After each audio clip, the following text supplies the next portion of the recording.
कहानी की शुरुआत में एक केमिस्ट अपने क्लिनिक में एक गैंगस्टर का चेहरा बदल रहा होता है। ये गैंगस्टर पहले चाइनीज माफिया के लिए चोरी करता है, फिर उन्हें धोखा देकर सोना लेकर भाग जाता है। अब उसके पीछे पुलिस भी है और माफिया भी। बचने के लिए वो अपने अंकल के पास जाता है, जो उसे पहचान बदलने की सलाह देते हैं। बिना आधुनिक साधनों के उसका चेहरा दर्दनाक तरीके से बदल दिया जाता है और उसे नई पहचान मिल जाती है। उधर माफिया का खतरनाक आदमी ड्रैगन ली उसकी तलाश में निकलता है। खोजते खोजते वो केमिस्ट की दुकान तक पहुंच जाता है, जहां उसके लोग सब तहस नहस कर देते हैं और केमिस्ट को टॉर्चर करते हैं। सोना तो मिल जाता है, लेकिन गैंगस्टर नहीं। अंकल पहले ही उसे छिपने को कह चुके होते हैं, लेकिन अंकल को उस हालत में देखकर वो खुद सामने आ जाता है। फिर शुरू होती है सीधी भिड़ंत। ली उसे बुरी तरह पीटता है और एक नुकीली हड्डी उसके पेट में घुसा देता है। दर्द इतना होता है कि कोई भी हार मान जाए, लेकिन वो नहीं रुकता। आखिरी सांस तक लड़ने की जिद उसके अंदर अभी भी जिंदा होती है। ली उसे उठाकर जमीन पर पटकता है और गोली मारने ही वाला होता है कि तभी अचानक उसके अंकल पीछे से उसकी नसों में सुइयां चुभा देते हैं। कुछ पल के लिए ली का शरीर सुन्न पड़ जाता है। बस यही मौका था। गैंगस्टर पूरी ताकत से उस पर टूट पड़ता है, उसे लगातार मारता है, लेकिन ली भी कम नहीं था। वो कांच की बोतल उठाकर उसके पैर में घुसा देता है। अब हालत और भी खराब हो जाती है। अब वो ठीक से खड़ा भी नहीं हो पा रहा, इसलिए आखिरी ताकत जुटाकर वो एक जोरदार पंच मारता है, इतना जोरदार कि ली कई फीट दूर जा गिरता है। वो तुरंत अपने अंकल के पास भागता है। उन्हें देखकर साफ समझ आता है कि हालत बहुत खराब है। वो उनकी मदद करने ही वाला होता है कि तभी ली आखिरी चाल चलता है। एक ग्रेनेड उनकी तरफ फेंक देता है। अगले ही पल जोरदार धमाका होता है। ली को लगता है कि अब सब खत्म हो चुका है, इसलिए पुलिस के आने से पहले वो वहाँ से भाग जाता है। लेकिन कहानी यहीं खत्म नहीं होती। धुएं के बीच हम देखते हैं कि वो गैंगस्टर अभी भी जिंदा है। असल में उसके अंकल ने ग्रेनेड पर खुद कूदकर उसकी जान बचा ली थी। उन्होंने अपनी जिंदगी देकर उसे एक और मौका दिया। वो उन्हें उस हालत में छोड़कर जाना नहीं चाहता, लेकिन आखिरी सांसों में उनके अंकल सिर्फ एक बात कहते हैं, यहाँ से दूर चले जाओ और एक नई जिंदगी शुरू करो। इस बार वो उनकी बात मान लेता है और बिना पीछे देखे वहाँ से चला जाता है। थोड़ी ही देर बाद एक लड़की उसे वहाँ से जाते हुए देख लेती है और तुरंत पुलिस को खबर कर देती है। पुलिस उसे ढूंढने की पूरी कोशिश करती है, लेकिन अब वो वही इंसान नहीं रहा। नया चेहरा, नया नाम, नई पहचान। वो उनकी पकड़ से हमेशा के लिए बाहर हो चुका था। समय बीतता है, 1-2 नहीं, पूरे 15 साल गुजर जाते हैं और फिर हम उसे दोबारा देखते हैं। अब वो कोई गैंगस्टर नहीं, बल्कि एक शांत जिंदगी जीने वाला इंसान बन चुका है। एक शेफ जो बस अच्छा खाना बनाता है और अपनी दुनिया में रहता है। लोग उसे अंकल चैन के नाम से जानते हैं और किसी को भी अंदाजा नहीं कि उसके अतीत में कितना खून, कितना दर्द और कितनी बड़ी कहानी छुपी हुई है। इतना सब होने के बाद भी चैन ने उस सोने को कभी हाथ तक नहीं लगाया। करोड़ों की दौलत उसके पास पड़ी रही, लेकिन उसने उसे छुपा कर रख दिया और खुद एक आम इंसान की तरह जिंदगी जीने लगा। नहीं, एक दिन वो अपने रेस्टोरेंट में काम कर रहा होता है कि तभी उसकी बिजनेस पार्टनर मीना बाहर कुछ अजीब देखती है। कुछ लड़के एक लड़की को घेर कर खड़े होते हैं और चुपके से उसकी ड्रिंक में कुछ मिला देते हैं। मीना ये सब देख लेती है और तुरंत उन्हें रोकने की कोशिश करती है, लेकिन वो लड़के उल्टा उसे ही धमकाने लगते हैं। तू जानती नहीं हमारा बॉस कौन है। चैन ये सब देख रहा होता है। अगर वो चाहता तो एक पल में उन सब का खेल खत्म कर सकता था, लेकिन वो खुद को रोक लेता है। बस चुपचाप बात संभालने की कोशिश करता है ताकि मामला यहीं खत्म हो जाए। तभी एक पुलिस वाला वहाँ आ जाता है। पहली नजर में लगता है कि अब सब ठीक हो जाएगा, लेकिन मामला उल्टा निकलता है। मीना उसे सब कुछ बताती है, लेकिन वो सीधा सबूत मांगता है और बिना कुछ सोचे वही ड्रिंक नीचे गिरा देता है। उसी पल साफ हो जाता है कि वो भी उसी खेल का हिस्सा है। चैन समझ जाता है कि अब यहाँ रुकना मतलब बेवजह मुसीबत बुलाना है। वो मीना को अंदर जाने को कहता है और खुद उन लड़कों से माफी मांगकर बात खत्म कर देता है। थोड़ी देर बाद जब वो पुलिस वाला उन्हीं लड़कों के साथ दोस्ती से बात करता नजर आता है, तो उसका शक पूरी तरह सही साबित हो जाता है। कहानी फिर एक और मोड़ लेती है। हम एक लड़की को देखते हैं, यूई, जिसे उसके ही स्कूल के कुछ बच्चे तंग कर रहे होते हैं। लेकिन यूई कोई कमजोर लड़की नहीं थी। उसने अपने अंकल से कुंग-फू सीखा हुआ था। जैसे ही बात हद पार करती है, वो पलटकर ऐसा जवाब देती है कि दोनों लड़के संभल ही नहीं पाते। चैन दूर खड़े ये सब देख रहा होता है। वो बीच में नहीं आता, बस इंतजार करता है। जैसे ही उन लड़कों की अच्छी तरह पिटाई हो जाती है, वो आराम से यूई के पास आता है और उसे समझाता है कि हर जगह लड़ाई करना सही नहीं होता है। इसके बाद कहानी हमें उस पुलिस वाले तक ले जाती है, जिसे आज रात एक सीक्रेट पार्टी का इनविटेशन मिला होता है। जगह कोई आम नहीं, एक ऐसा क्लब जहां बाहर से सब कुछ चमकदार दिखता है, लेकिन अंदर का सच काफी अंधेरा है। चैन भी वहीं होता है, बस एक आम स्टाफ की तरह, खाना डिलीवर करने आया हुआ, चुपचाप, बिना किसी पर ध्यान खींचे। अंदर ऑफिसर वोंग की नजर जैसे ही आसपास जाती है, उसे सब समझ आने लगता है। कई जवान लड़कियां जिन्हें नशे में धुत करके जबरदस्ती डांस डांस कराया जा रहा है। ये कोई पार्टी नहीं, एक पूरा खेल चल रहा था और उसका बॉस जो वोंग का पुराना जानने वाला था उसी खेल का मालिक निकला। वो वोंग को एक नई लड़की से मिलवाता है जिसे उसी दिन सिंगापुर से लाया गया था, जैसे कोई इंसान नहीं एक सामान हो। वो हंसते हुए कहता है कि आज की रात तुम्हारी है और वोंग के सामने उसे धकेल देता है। वोंग मजबूरी में उसके करीब जाने लगता है, लेकिन जैसे ही वो उसे किस करता है अचानक लड़की को होश आ जाता है और गुस्से में वो उसे काट लेती है। माहौल एक पल में बदल जाता है। बॉस गुस्से में उस लड़की को मारने ही वाला होता है, लेकिन वोंग उसे रोक देता है। उसी वक्त लड़की के फोन पर कॉल आती है। दूसरी तरफ कोई उसे जल्दी से वहाँ से भागने के लिए कह रहा होता है। उन्हें पता चल चुका था कि वोंग, जिसे वो अपना आदमी समझ रहे थे, असल में उनकी जासूसी कर रहा है। वोंग को भी खतरे का अंदाजा हो जाता है। वो तुरंत वहाँ से निकलने की कोशिश करता है, लेकिन देर हो चुकी होती है। लोग उसे चारों तरफ से घेर लेते हैं। माहौल ऐसा कि कोई भी डर जाए, लेकिन वोंग पीछे हटने वालों में से नहीं था। वो सीधा उन्हें कहता है चुपचाप मेरे साथ चलो वरना अंजाम बुरा होगा। लेकिन सामने वाले सुनने वाले नहीं थे और फिर जो होता है वो सीधी भिड़ंत थी। वोंग अकेला सब पर भारी पड़ता है, एक एक करके सबको गिराता है, इतनी जोर से कि कोई दोबारा उठने की हालत में नहीं रहता। एक लड़का आखिरी कोशिश में उसे धमकाता है, तुझे पता भी है मैं कौन हूँ? लेकिन वोंग बिना डरे उसे 2 जोरदार थप्पड़ मारता है और वो वहीं बेहोश हो जाता है। कुछ ही देर में पुलिस पहुंचती है, सबको गिरफ्तार कर लिया जाता है। मिशन तो सफल हो गया, लेकिन वोंग के दिमाग में एक सवाल घूमने लगता है, इतनी जल्दी उनकी पहचान कैसे खुल गई? साफ था अंदर ही कोई गद्दार है। दूसरी तरफ माहौल बिल्कुल अलग है। मीना और अंकल चैन यूई का बर्थडे मना रहे होते हैं। तभी अचानक दरवाजे पर जोर जोर से दस्तक होती है। दरवाजा खुलता है और सामने वही लड़की खड़ी होती है जो क्लब से किसी तरह भाग निकली थी। उसका हाल देखकर ही समझ आ जाता है कि वो कितनी डरी हुई है। हाथ कांप रहे हैं, सांसें तेज हैं। चैन उसे अंदर लाता है, शांत करता है और जब वो बोल पाती है तो उसकी कहानी सुनकर सब सन्न रह जाते हैं। वो यहाँ अपने बॉयफ्रेंड से मिलने आई थी, जिससे वो एक ऑनलाइन डेटिंग साइट पर मिली थी, लेकिन वो प्यार नहीं, एक जाल था। उसने उसे धोखा दिया, उसका पासपोर्ट छीन लिया और उसे सीधे चाइनीज माफिया के हाथ बेच दिया। अब वो सिर्फ भागकर यहाँ तक पहुंची थी, लेकिन असली खतरा अभी भी उसके पीछे था। मीना उस लड़की एवा को पानी और खाना देती है, धीरे धीरे उसे संभालती है और भरोसा दिलाती है कि अब वो सुरक्षित है। लेकिन चैन अंदर से बेचैन है। वो जानता है कि ऐसे लोगों से उलझना मतलब सीधा खतरा, और अब वो अपनी नई जिंदगी या अपने करीबियों को किसी मुसीबत में नहीं डालना चाहता। इसलिए वो साफ कहता है कि इसे पुलिस के पास जाना चाहिए। मीना उसे रोकती है, समझाती है कि वो लड़की अभी किस हालत में है, इतनी रात में अकेले वो कहाँ जाएगी। वो वादा करती है कि सुबह खुद उसे पुलिस स्टेशन लेकर जाएगी, लेकिन आज की रात उसे यहीं रहने देना चाहिए। काफी समझाने के बाद चैन मान तो जाता है, लेकिन उसका डर कम नहीं होता। असल में मीना के लिए ये सिर्फ किसी अजनबी की मदद नहीं थी, ये उसकी अपनी कहानी का हिस्सा था। सालों पहले वो भी ऐसे ही इस अनजाने देश में फंसी थी। लोगों ने उसका इस्तेमाल किया, उसे तोड़ दिया। एक वक्त ऐसा भी आया जब उसने अपनी बेटी के साथ सब खत्म करने का फैसला कर लिया था, लेकिन उसी वक्त चैन उसकी जिंदगी में आया और उसे एक दूसरा मौका दिया। आज वो वही एहसान किसी और के लिए चुकाना चाहती थी। अगली सुबह सब कुछ अचानक बदल जाता है। मीना रेस्टोरेंट में सफाई कर रही होती है कि तभी कुछ लोग वहाँ आ पहुँचते हैं। वो उन्हें कहती है कि दुकान अभी बंद है, लेकिन वो बिना सुने जबरदस्ती अंदर घुस जाते हैं। उनकी नजर सिर्फ एक चीज ढूंढ रही होती है, एवा। थोड़ी देर में वो उसे ढूंढ लेते हैं, लेकिन बात यहीं खत्म नहीं होती। वो एवा के साथ साथ मीना की बेटी को भी उठा लेते हैं। मीना उन्हें रोकने की कोशिश करती है, लेकिन वो लोग उसे बुरी तरह पीटते हैं और दोनों को लेकर निकल जाते हैं। उधर चैन मार्केट से सब्जियां लेकर लौट रहा होता है, तभी रास्ते में उसकी गाड़ी को टक्कर मारकर पलट दिया जाता है। वो किसी तरह बाहर निकलता है, अपनी बेटी को बचाने के लिए भागने की कोशिश करता है, लेकिन पैर में लगी चोट उसे आगे बढ़ने ही नहीं देती। कुछ कदम बाद ही वो गिर पड़ता है, बेबस, कुछ भी करने के लायक नहीं। इसके बाद वो सीधे पुलिस स्टेशन पहुंचता है, उम्मीद के साथ कि शायद अब मदद मिलेगी, लेकिन एक पुलिस वाला उसे ठंडे लहजे में टाल देता है। घर जाओ, कुछ पता चला तो बता देंगे। फिर वो उसे ढेर सारी मिसिंग फाइल्स दिखाता है, जैसे कहना चाहता हो कि तुम अकेले नहीं हो। उसी वक्त वहाँ ऑफिसर वोंग आता है। उसकी नजर एक संदिग्ध आदमी पर पड़ती है, वही जो पहले भी उनके हाथ लग चुका था। रेड के दौरान उसके पास कुछ नहीं मिला था, इसलिए वो छूटने वाला था, लेकिन वोंग चुपचाप एक चाल चलता है। वो बिना किसी को बताए उसकी जेब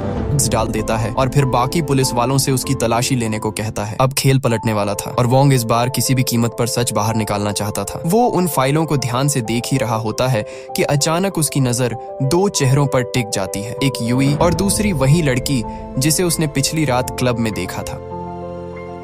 अब सारी कड़ियां जुड़ने लगती हैं। उसे अंदाजा हो जाता है कि ये मामला कहीं ज्यादा बड़ा है और उसे ये भी पता है कि इस पूरे खेल का रास्ता किससे होकर जाता है। वो सीधे एवा के बॉयफ्रेंड तक पहुंचता है, वही जिसने उसे धोखा देकर इस जाल में फंसाया था। वोंग उससे पूछता है कि लड़की कहाँ है, लेकिन वो चालाकी दिखाता है, साफ मना कर देता है। कहता है कि बिना वकील के एक शब्द नहीं बोलेगा। वोंग हल्का सा मुस्कुराता है, जैसे उसे पहले से पता हो कि ये कब तक टिकेगा। वो गार्ड से कहता है कि इसके लिए कॉफी ले आओ और जैसे ही गार्ड्स बाहर जाते हैं माहौल बदल जाता है। कुछ ही मिनट मिनटों में बिना शोर किए वो उससे सब कुछ उगलवा लेता है। अब उसके पास वो जानकारी है जिसकी उसे तलाश थी। इसके बाद वो अपनी रिपोर्ट कमिश्नर साइमन को देता है और साइमन उसकी कामयाबी से काफी खुश नजर आते हैं। धीरे धीरे ये भी साफ होता है कि उनके बीच रिश्ता सिर्फ ऑफिस का नहीं है। साइमन उसके अंकल जैसे हैं। उन्होंने ही वोंग को इस मुकाम तक पहुंचाया। वही थे जिन्होंने उसे पुलिस की वर्दी तक का रास्ता दिखाया। फिर दोनों एक ऐसी जगह जाते हैं जहां सब कुछ और भी पर्सनल हो जाता है। वो उसके पिता की कब्र के सामने खड़े होते हैं और यहीं एक बड़ा सच सामने आता है। 15 साल पहले जिस बच्चे ने उस गैंगस्टर को भागते हुए देखा था वो कोई और नहीं,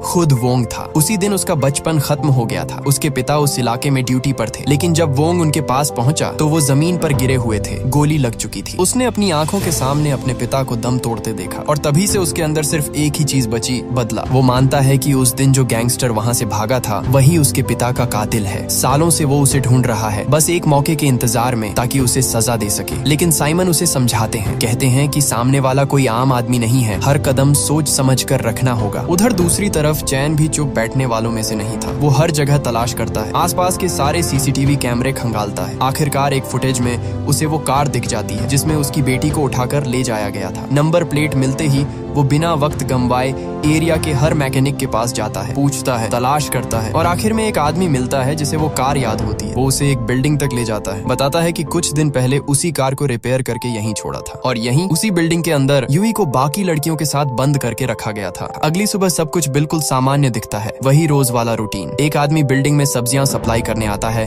गार्ड्स उसे बिना शक के अंदर जाने देते हैं, लेकिन इस बार एक फर्क था। उन्हीं टोकरियों में से एक के अंदर चैन खुद छुपा हुआ था। सही मौके का इंतजार करते हुए वो चुपचाप अंदर पहुंच जाता है, बिना किसी को भनक लगे। उधर दूसरी तरफ ऑफिसर वोंग भी उसी बिल्डिंग तक पहुंच चुका होता है। अब उसे अपने ही डिपार्टमेंट पर भरोसा नहीं रहा था, इसलिए वो अकेले ही सबूत जुटाने का फैसला करता है। वो दीवार फांद कर अंदर घुसता है और जैसे ही अंदर पहुंचता है कुछ डॉक्टरों की बातें सुन लेता है। वो किसी पेशेंट की आंख निकालने की बात कर रहे होते हैं, बिल्कुल ऐसे जैसे ये कोई आम ऑपरेशन हो। वोंग का शक अब यकीन में बदल जाता है। ये जगह सिर्फ लड़कियों को कैद करने तक सीमित नहीं, यहाँ ऑर्गन ट्रैफिकिंग भी हो रही है। उसी वक्त ऊपर की तरफ चैन धीरे धीरे आगे बढ़ता है और जो वो देखता है वो किसी बुरे ख्वाब से कम नहीं होता। लड़कियों को कैमरे के सामने खड़ा किया गया है, उन्हें मजबूर किया जा रहा है कि मुस्कुराओ, अच्छा दिखो, क्योंकि उनकी ऑनलाइन नीलामी हो रही है। जो लड़की इनकार करती है उसे बेरहमी से पीटा जाता है। यहाँ बस एक ही नियम चलता है, या तो हंसते हुए बिक जाओ या फिर तुम्हारे शरीर के टुकड़े करके बेच दिए जाएंगे। उधर वोंग तलाश करते करते तीसरी मंजिल तक पहुंच जाता है जहाँ उसे एवा मिलती है। वो उसे देखते ही टूट जाती है, रोते हुए मदद की भीख मांगती है। वोंग के लिए वो पल आसान नहीं था, लेकिन उसे पता था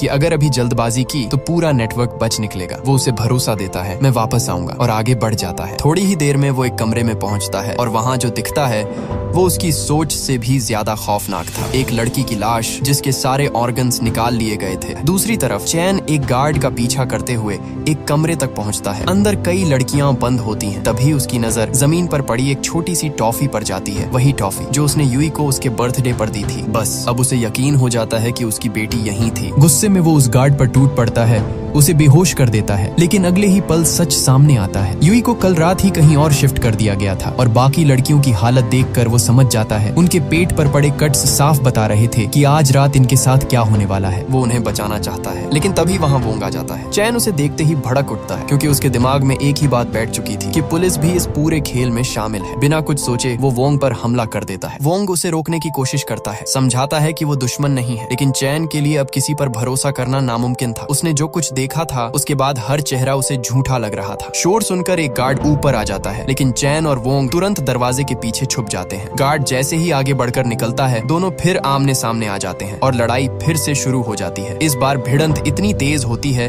कि पास रखी एक अलमारी गिर जाती है और बस यही आवाज सबको अलर्ट कर देती है। नीचे बैठे हैंडलर को समझ आ जाता है कि ऊपर कुछ गड़बड़ है। वो तुरंत सारे गार्ड्स को 3rd फ्लोर पर भेज देता है, लेकिन तब तक चैन और वोंग के बीच की गलतफहमी साफ हो चुकी होती है। अब दोनों एक दूसरे के खिलाफ नहीं, साथ खड़े होते हैं और फिर शुरू होती है असली लड़ाई। चारों तरफ से गार्ड्स टूट पड़ते हैं, लाठी डंडे हथियार जो भी हाथ में है लेकर, लेकिन वोंग एक एक को गिराता चला जाता है, जैसे उसे रुकना आता ही नहीं। जो उसके हाथ से बचते हैं उन्हें चैन खत्म कर देता है। दोनों मिलकर हर आने वाले को रोकते हैं, लेकिन गार्ड्स की तादाद बढ़ती ही जा रही थी। हालात ऐसे हो जाते हैं कि संभालना मुश्किल लगने लगता है। तभी चैन 15 साल बाद एक बार फिर अपनी पूरी ताकत लगाता है। एक जबरदस्त वार और सामने खड़े कई लोग एक साथ जमीन पर गिर जाते हैं। वोंग कुछ पल के लिए रुक जाता है। एक मामूली शेफ में इतनी ताकत, उसे यकीन ही नहीं होता। लेकिन तभी उसकी नजर चैन के पैर पर पड़ती है। वही पुरानी चोट, वही निशान, और अचानक सब कुछ जुड़ जाता है। उसे याद आता है 15 साल पहले जिस आदमी ने उसके पिता को मारकर भागा था, उसके पैर में भी ऐसी ही चोट थी। अब उसे समझ आ जाता है चैन ही वो आदमी है। लेकिन ये सच जानने के बाद भी वो कुछ नहीं करता, क्योंकि अभी वक्त बदले का नहीं, मिशन का था। वोंग तुरंत बैकअप बुलाता है। बाहर से उसका आदमी दीवार तोड़कर अंदर घुसता है और उसी मौके का फायदा उठाकर वो तीनों वहाँ से निकल जाते हैं। मिशन अधूरा रह जाता है और इसी बात पर वो गुस्से में साइमन के पास पहुँचता है। लेकिन साइमन उसे उल्टा डांट देता है। कहता है कि अकेले जाकर तुमने सिर्फ अपनी नहीं, पूरे प्लान की जान खतरे में डाल दी। वोंग के पास पक्के सबूत थे, लेकिन फिर भी साइमन उसे आगे बढ़ने से रोक देता है। यहाँ तक कि वो उसे ड्रैगन ली के आदमियों को छोड़ देने का ऑर्डर देता है। अब वोंग को समझ नहीं आता आखिर ऐसा क्या है जिससे साइमन डर रहा है। वो जवाब चाहता है, लेकिन लगता है साइमन पूरी सच्चाई बताने से बच रहा है। उधर दूसरी तरफ एवा की हालत और भी खराब हो चुकी होती है। उसे पकड़कर सीधे ड्रैगन ली के पास लाया जाता है, वही जो इस पूरे ह्यूमन ट्रैफिकिंग नेटवर्क का असली मालिक है। उसकी एक अजीब आदत होती है, हर खूबसूरत लड़की की पेंटिंग बनाकर अपने घर में सजा कर रखता है, जैसे वो इंसान नहीं कोई ट्रॉफी हो। वो गुस्से में उस लड़के को सजा देता है जिसने पुलिस तक खबर पहुंचाई थी। उसके मुंह में कई ब्रश ठूंस देता है और कहता है एक भी गिरा तो खत्म। तभी वहाँ एक लड़की आती है जो इस पूरे काम में ली की मदद करती है, और यहीं एक और बड़ा राज खुलता है। 15 साल पहले ये पूरा नेटवर्क उसके पिता चलाते थे, लेकिन फिर चैन आया और उसने उसके पिता को खत्म कर दिया। उसके बाद से ये पूरा साम्राज्य ड्रैगन ली के हाथ में चला गया।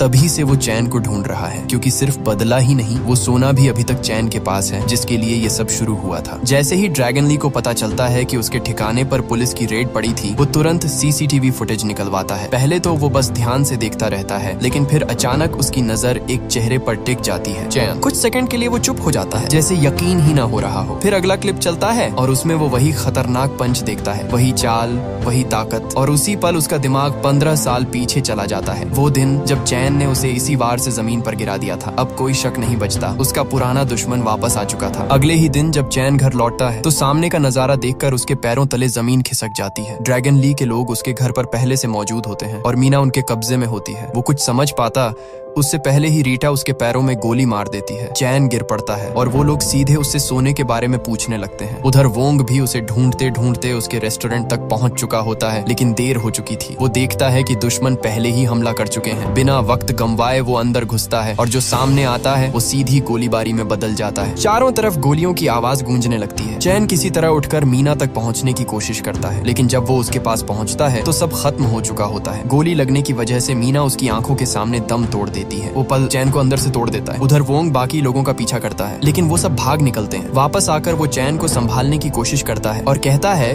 कि उसे पुलिस स्टेशन चलना होगा, लेकिन चैन अब सुनने की हालत में नहीं था। दर्द, गुस्सा, पछतावा सब एक साथ फूट पड़ता है। उसे लगता है कि अगर वोंग वहाँ नहीं आता तो शायद मीना अभी जिंदा होती, और इसी गुस्से में वो वोंग पर हमला कर देता है। दोनों के बीच जबरदस्त लड़ाई होती है, लेकिन चैन उसे मारता नहीं, बस उसे काबू में करके वहीं बांध देता है और खुद वहाँ से निकल जाता है। वोंग खुद को छुड़ाकर उसे ढूंढने की बहुत कोशिश करता है, लेकिन चैन जैसे हवा में गायब हो चुका होता है। मजबूर होकर वो साइमन को फोन करता है, लेकिन वो किसी जरूरी मीटिंग का बहाना बनाकर कॉल काट देता है। यहीं से शक और गहरा हो जाता है। वोंग बाहर निकलता है और तभी उसकी नजर साइमन पर पड़ती है, जो खुद वहाँ मौजूद होते हैं। अब मामला सीधा नहीं रहा। वोंग चुपचाप उनका पीछा करता है और जो सच सामने आता है वो उसके लिए सबसे बड़ा झटका होता है। ड्रैगन ली तक सारी खबर पहुंचाने वाला कोई और नहीं, उसका अपना अंकल साइमन था। जिस इंसान को वो अपना सहारा मानता था वही गद्दार निकला। वोंग के लिए ये मानना आसान नहीं था, लेकिन साइमन उसे समझाने की कोशिश करता है। वो कहता है कि जो उसने किया वो मजबूरी थी। जब वो इस शहर में आया था तब यहाँ 6 अलग अलग क्रिमिनल गैंग्स का राज था। हर तरफ अराजकता थी। सालों की मेहनत के बाद उसने सबको खत्म कर दिया और अब सिर्फ एक बचा है, ड्रैगन ली। लेकिन वोंग को ये बात बिल्कुल गलत लगती है। उसके हिसाब से साइमन ने शहर को बचाया नहीं,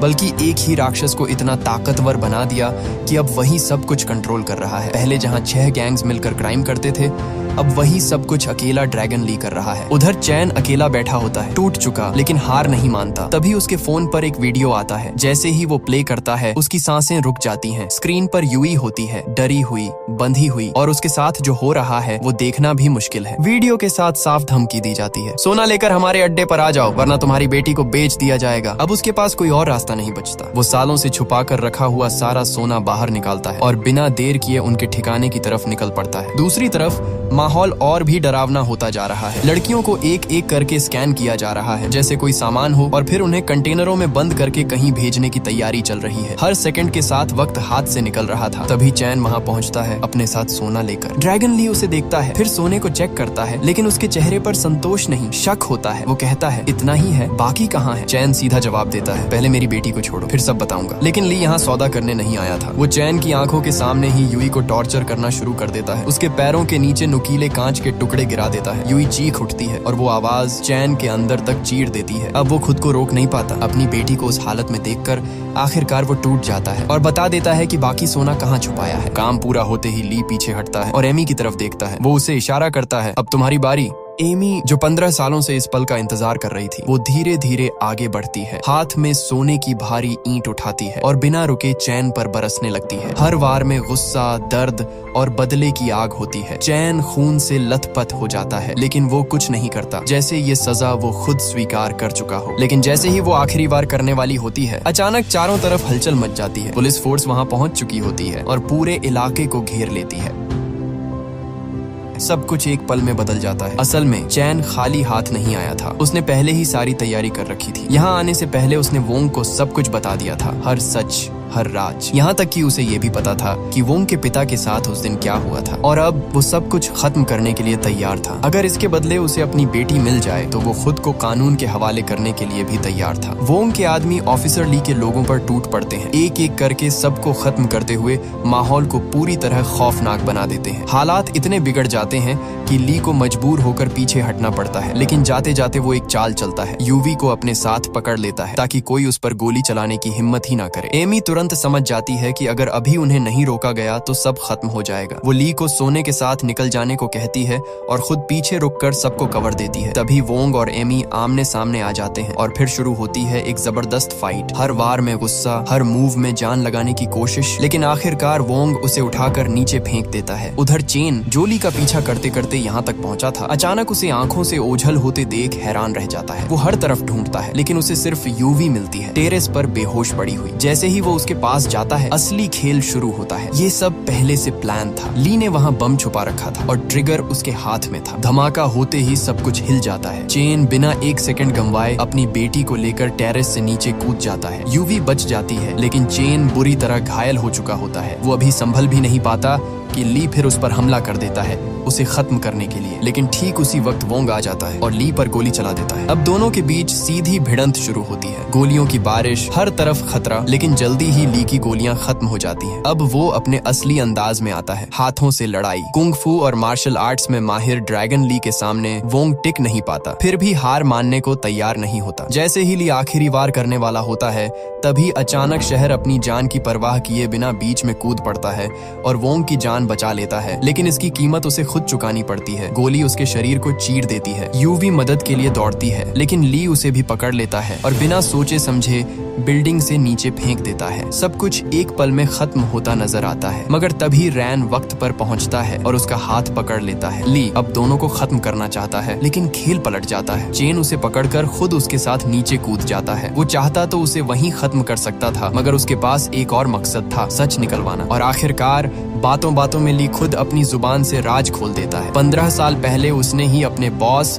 यानी एमी के पिता का खून किया था। ये सुनते ही एमी का खून खौल उठता है। वो पीछे खड़ी सब सुन रही थी और गुस्से में आकर ली की पीठ में चाकू घोंप देती है। ये सिर्फ हमला नहीं था, ये बदला था। लेकिन ली भी इतनी आसानी से हार मानने वाला नहीं था। वो उसी चाकू से एमी पर कई वार करता है और भागने की कोशिश करता है, मगर हथकड़ी उसकी रफ्तार रोक देती है। तभी चैन उठता है, जख्मी, टूटा हुआ, लेकिन अंदर से अभी भी जिंदा। वो पूरी ताकत से ली को एक जोरदार घूंसा मारता है, जिससे वो दूर जा गिरता है। खुद भी बुरी हालत में होने के बावजूद चेन अपनी आखिरी ताकत जुटाता है और एक आखिरी वार में ली को हमेशा के लिए खत्म कर देता है। ली अब उठने वाला नहीं था, लेकिन कहानी यहीं खत्म नहीं होती। कुछ ही देर में साइमन वहां पहुंचता है और बिना कुछ सोचे ली के शरीर को देखते ही उस पर गोली चला देता है, जैसे वो यकीन करना चाहता हो कि इस बार वो सच में खत्म हो चुका है। वोंग का गुस्सा अब खुलकर सामने आ चुका था। उसने सीधे सवाल दागा, आपने ऐसा क्यों किया? हम सब संभाल ही रहे थे। लेकिन सामने से ठंडी आवाज आई, शैतान को मर जाना ही बेहतर होता है। ये बात सुनते ही माहौल कुछ सेकंड के लिए जम सा गया, क्योंकि उसी पल उसके मुंह से एक ऐसा शब्द निकल गया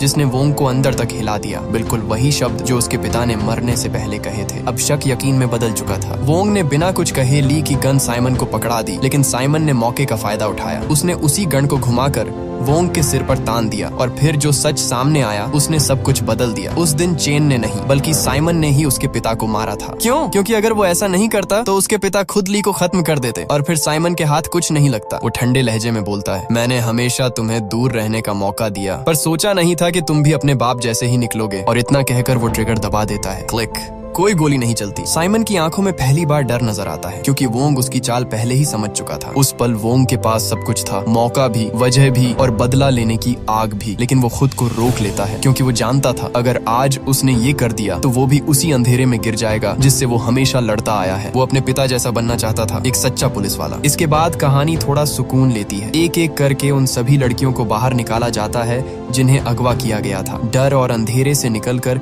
उन्हें एक नई जिंदगी मिलती है, लेकिन हर कहानी का अंत खुश नहीं होता। चेन जो अब तक सबके लिए लड़ता रहा, खुद जिंदगी की लड़ाई हार चुका था। कुछ दिन बाद माहौल थोड़ा बदलता है। एवा ऑफिसर वोंग के सामने खड़ी होती है, आंखों में शुक्रिया और दिल में कुछ और। वो उसका धन्यवाद करती है और दोनों के बीच एक अनकहा रिश्ता सा बनने लगता है। लेकिन कहानी का आखिरी मोड़ अभी बाकी था। हम यूई को देखते हैं जो अब अकेली है। चेन के जाने के बाद वही लड़के फिर से उसे तंग करने लगते हैं। उनमें से एक हंसते हुए कहता है, क्या हुआ? अंकल के जाने के बाद तेवर कम हो गए। इस बार यूई चुप नहीं रहती। वो चेन का सुपरपन निकालती है और बिना डरे दोनों को ऐसा सबक सिखाती है कि उनकी अकड़ वहीं खत्म हो जाती है। तभी ऑफिसर वोंग वहाँ पहुँचता है। उसकी आवाज में अब पहले से भी ज्यादा सख्ती होती है। अगर दोबारा यूई को तंग किया तो सीधे जेल जाओगे। लड़के बिना पीछे देखे वहाँ से भाग जाते हैं। अब चेन तो नहीं था, लेकिन उसकी जगह वोंग ने ले ली थी। अब वही यूई का ख्याल रखने वाला था। और इसी एहसास के साथ ये कहानी यहीं खत्म हो जाती है।